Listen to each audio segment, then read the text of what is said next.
अभी एक आध दिन पहले, 2 दिन पहले हमने आपके सामने एक वीडियो रखा था जहाँ पर हमने वहाँ की टीम की जो स्क्वाड है उसके एनालाइज किया था कि जो उन्होंने 15 मेंबर्स की जो स्क्वाड अनाउंस की है यूके टूर के लिए, जहाँ पर उन्हें यूके में टूर भी करना है, कुछ प्रैक्टिस मैचेस खेलने और साथ साथ उसके बाद उन्हें स्कॉटलैंड जाना है वर्ल्ड कप लीग 2 की सीरीज खेलने के लिए। तो उसको रिलेटेड जो स्क्वाड थी उसका हमने एनालाइज किया। उम्मीद है आप सबने सुना। अगर आपने नहीं सुना जाकर एक बार उस वीडियो को जरूर सुनिए, उसमें आपको काफी कुछ समझ में आएगा कि आखिर स्क्वाड किस तरह से नहीं है, किस तरह से सिलेक्शन वगैरह किया गया है। ऊपर भी आई बटन पे आ रहा होगा, यहाँ पर भी क्लिक कर आप जाकर देख सकते हैं, या फिर वीडियो कंप्लीट होने के बाद आपके सामने वो वीडियो ऑलरेडी प्रेजेंट हो जाएगा थ्रू अ थंबनेल। चलिए, लेकिन अब इस वीडियो में हम बात करने वाले हैं उस स्क्वाड में 3 प्लेयर्स के बारे में। वहां पर जो है बशीर अहमद, रिजन ढक्कल और नंदन यादव। जी हाँ, रिजन ढक्कल भी पहले टूर कर चुके हैं टीम के साथ, लेकिन जो नंदन यादव और बशीर अहमद है वो कहीं ना कहीं यहाँ पर इंक्लूजन्स कहीं ना कहीं किए गए अगर हम देखें। लेकिन हमने रीजन को भी यहाँ पर अनाउंस किया क्योंकि वो भी एकदम फ्रेश प्लेयर है, फ्रेश नेम है। अगर हम बात करें जो न्यू सर्किट में लगातार इस वक्त चल रहे हैं नेपाल की, अगर हम बात करें तो इन 3 प्लेयर्स के बारे में, इन 3 का क्या रोल स्कॉटलैंड में हमें देखने को मिल सकता है और यूके टूर में इनसे हम क्या एक्सपेक्ट करें, ये किस तरह की चीजें इनसे एक्सपेक्ट कर सकते हैं, ये बहुत जरूरी होगा। इनकी प्लेइंग 11 में जगह कैसे बनेगी, इस पे भी बात इस वीडियो में जरूर करेंगे। एंड सबसे पहले तो आप ये बताइए कि इन तीनों के लिहाज से जो यूके टूर अब शुरू होने वाला है 16 तारीख से, इन तीनों को रिगार्डिंग सबसे पहला स्टेप जो नेपाल की टीम को या कोच या कप्तान को करना चाहिए इन तीनों को लेकर, वो क्या होना चाहिए?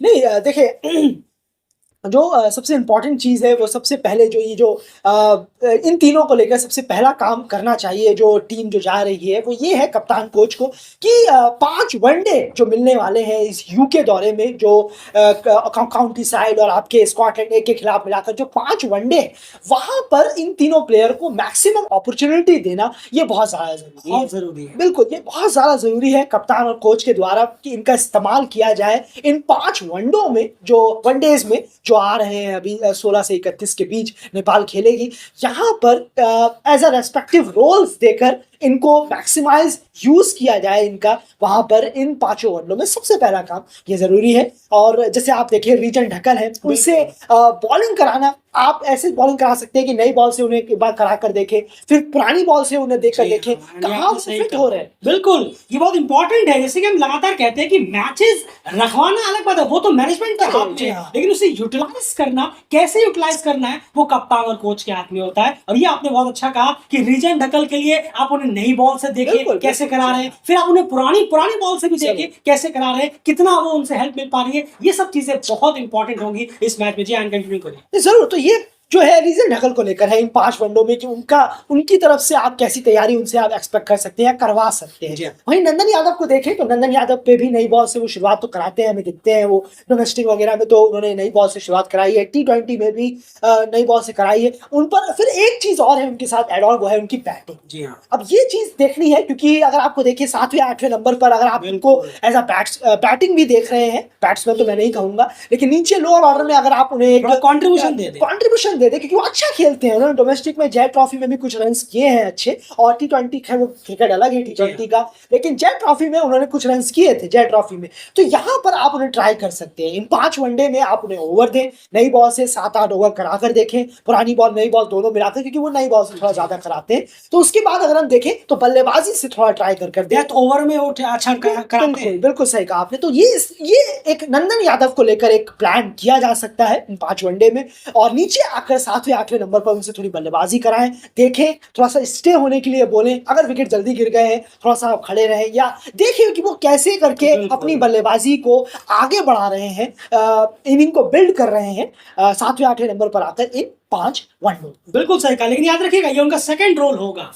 बिल्कुल, फर्स्ट रोल उनका बॉलिंग, वो आप यूटिलाइज कराएं इस टूर में, बहुत इंपॉर्टेंट होगा। हम ये यूके टूर की बात कर रहे हैं, जो ये 5 मैचेस होने हैं उसमें कैसे यूटिलाइज करना होगा आपको इन प्लेयर्स को। तो इस पे ध्यान रखें कि वो थोड़ा बहुत कंट्रीब्यूशन खिलाए, उनको बल्लेबाजी भी कहीं ना कहीं उसकी तैयारी भी कराई जाए। अब एक और प्लेयर है यहाँ पर बशीर अहमद। बशीर अहमद की अगर हम बात करें, डेफिनेटली उनके लिए भी रोल बहुत ही डिफरेंट रहने वाला है। और जैसे मैं शुरू में आपसे कहा, इन तीनों को आपको मैक्सिमम अपॉर्चुनिटीज इन 5 मैचों में देनी खेलनी है, मैक्सिमम मैचेस डेफिनेटली और भी प्लेयर्स को भी यहाँ पर भुनाना होगा क्योंकि ये यूके टूर है, लेकिन बहुत सारे प्लेयर्स ऐसे हैं जो इसमें से जो पहले भी स्कॉटलैंड का दौरा कर चुके हैं, हालांकि इनको भी बहुत जरूरत है, वो टीम में रहेंगे, लेकिन इन तीनों को भी खास करके आपको लेकर चलना है। सिर्फ स्क्वाड भर में ये ना रहे, ये मेक श्योर करना है कप्तान और कोच को, या फिर ये ना हो कि एक मैच आज इन्होंने खेला, उसके बाद अगला मैच इन्होंने 5वां मैच खेला, 2 मैच खेलकर वो वापस सीधा स्कॉटलैंड के दौरे पर चले गए। ऐसा नहीं होना चाहिए। जब आप किसी को टीम में ले रहे हैं तो अपॉर्चुनिटीज भी उनको लगातार प्रोवाइड कराइए इन कंडीशंस में। रिजन डगल को भी आपको ख्याल रखना पड़ेगा कि, और बशीर अहमद की जहां तक हम बात कर रहे थे, तो डेफिनेटली बशीर अहमद को थोड़ा सा अपना गेम जो है वो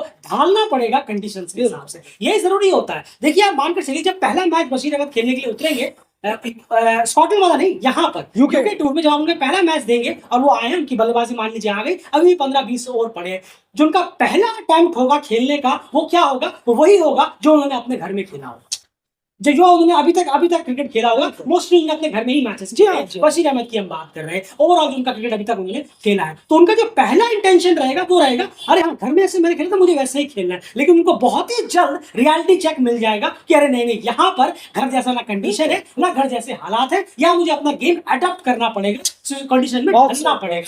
तब उन्हें चाहिए होगा क्या, दूसरा मैच, तीसरा मैच, चौथा मैच, यही हम अपॉर्चुनिटी की बात कर रहे हैं। अब मानकर चलिए आपने पहले मैच में उन्हें खिलाया, उन्होंने पहले मेंटलिटी के हिसाब से खेला, 5-10 रन पर आउट हो गए, फिर उनको 2 मैचों के आपने बिठा दिया, फिर चौथे मैच में लेकर आए, डिमोटिवेट, इससे उनका कॉन्फिडेंस भी हिट होगा, डिमोटिवेट भी होंगे। फिर आप ऑल ऑफ अ सडन उनसे कहेंगे अब स्कॉटलैंड में लीग 2 का मैच है, आकर पार्टनरशिप करके दिखाओ, हमें जरूरत है। ये उनके साथ जाती हो जाए। जब बड़े बड़े सीनियर प्लेयर स्कॉटलैंड जाकर एक्सपोज हो गए थे, अवे में जाते हैं तो हालत खराब हो जाती है, तो आप कैसे एक्सपेक्ट कर सकते हैं लड़का आया, उनसे ना कोई मैच दिया और सीधा स्कॉटलैंड में जाकर नीदरलैंड के खिलाफ आप रन करो भाई, पार्टनरशिप करो भाई, ये उनके साथ जाती है। इसीलिए जरूरी है इन 5 प्लेयरों को लगातार अपॉर्चुनिटी और मैचेस मिलना इस यूके टूर में बहुत मस्ट है। यूटिलाइज अच्छे से करिए, जैसे कि आने में समझाया किस तरह से बॉलर्स को यूटिलाइज करना है वो आपके ऊपर है। एक और चीज यहाँ पर हो जाती है सिलेक्शन इन प्लेयर्स का इन प्लेइंग इलेवन। अब ये देखना पड़ेगा कि इन तीनों प्लेयर्स का सिलेक्शन कैसे होता है। जाहिर सी बात है तीनों प्लेयर्स एक साथ तो प्लेइंग इलेवन में नहीं हो सकते, और भी बहुत सारे प्लेयर्स वहां पर हैं, लेकिन कैसे कर कर कप्तान और कोच इन 3 प्लेयर्स का यूटिलाइज करते हैं इन वर्ल्ड कप लीग 2 के 4 मैचों में, कहां पर फिटिंग करते हैं, ये भी देखना बहुत इंटरेस्टिंग रहेगा। बिल्कुल बिल्कुल, बहुत ज्यादा अगर हम देखें बहुत इंटरेस्टिंग तो रहेगा। आप देखिए बशीर अहमद का रोल जो है वो बॉलिंग से है थोड़ा, उसके बाद आप बैटिंग से है, ऑलराउंडर है वो, और वहां पर आरिफ शेख जो कि प्लेइंग इलेवन में हमें ज्यादातर दिखते हैं जो प्लेयर्स, आरिफ है, दीपेंद्र है, और आप जो गुलशन झा है, तो ये 3 प्लेयर हमें अमूमन दिखते हैं कि हम प्लेइंग इलेवन में इनको रेगुलर देखते हैं ओडीआई फॉर्मेट पे। लेकिन अब बशीर अहमद आ रहे हैं तो वो कहाँ आएंगे। फिर नीचे आकर आप देखें करण केसी, सोमपाल कामित, जिनको बल्लेबाजी भी थोड़ी आती है लेकिन बॉलिंग कराते हैं, तो नंदन यादव कहाँ फिट होंगे, ये वाली बात भी है। और अगर आप रीजन ढकल को दे, एक पेसर को बढ़ाना चाहते हैं, तो संदीप ललित स्पिनर कहाँ जाएंगे, इनका क्या, इनको कैसे करके हम रखेंगे टीम में। और ऊपर से इतने ऑलराउंडर्स हैं हमारे पास, इनमें से हम कितनों को लें, तो प्रॉब्लम तो है। यहाँ पर कप्तान और कोच को जरूर फिक्स करना है कि वाइस कप्तान को अगर वो उनकी एडवाइस लेना चाहें तो कि हमें प्लेइंग इलेवन में प्लेयर्स कौन कौन से रखने हैं, किस रोल में, कहाँ पर, कौन से डाउन में, कितने बॉलर चाहिए हमें, कितने स्पिनर चाहिए होंगे। तो इस पर थोड़ा सा दिमाग लगाने की जो पजल है, काफ़ी जिसको फंसा हुआ है जो मामला, लेकिन कप्तान और कोच को इसमें थोड़ा सा पार्टनरशिप करनी होगी कि हम प्लेयर्स को क्या रोल दें, और अपनी प्लेइंग इलेवन में अगर इन तीनों को फिट कर रहे हैं तो बेस्ट प्लेइंग इलेवन हम मैदान में उतार। बिल्कुल सही कहा। शुरू अभी थोड़ी देर पहले आपसे कहा कि तीनों एक साथ एक ही प्लेइंग तो नहीं, बहुत मुश्किल है, ये तो नहीं हो सकता, ये तो बिल्कुल नहीं हो सकता, लेकिन कैसे फिटिंग करना है आपको ये देखना पड़ेगा। अब एक चीज और है, अब लीग 2 के मैचेस बहुत इंपॉर्टेंट मैचेस होते हैं, एक एक मैच में 2-2 पॉइंट आपके दाव पर लगे हुए हैं, आपका ओडीआई स्टेटस उस पर दाव पर लगा होता है, वर्ल्ड कप क्वालिफायर में पहुंचने का जो सिचुएशन है उस पर दाव पर लगा होता है। तो वहां पर ये सब चीजें ना करने से पहले इसीलिए ये यूके टूर और इस यूके टूर में आप ज्यादा से ज्यादा अपॉर्चुनिटीज दें, फिर आप देखें कि आप क्या प्लेइंग 11 यहां से निकाल सकते हैं। ये बहुत गंदी चीज होगी, एक मैच आप हारे, आपने 2 प्लेयर बाहर कर दिए, फिर 2 को लेकर आए, आप दूसरा मैच हारे, आपने 3 और बाहर कर दिए, फिर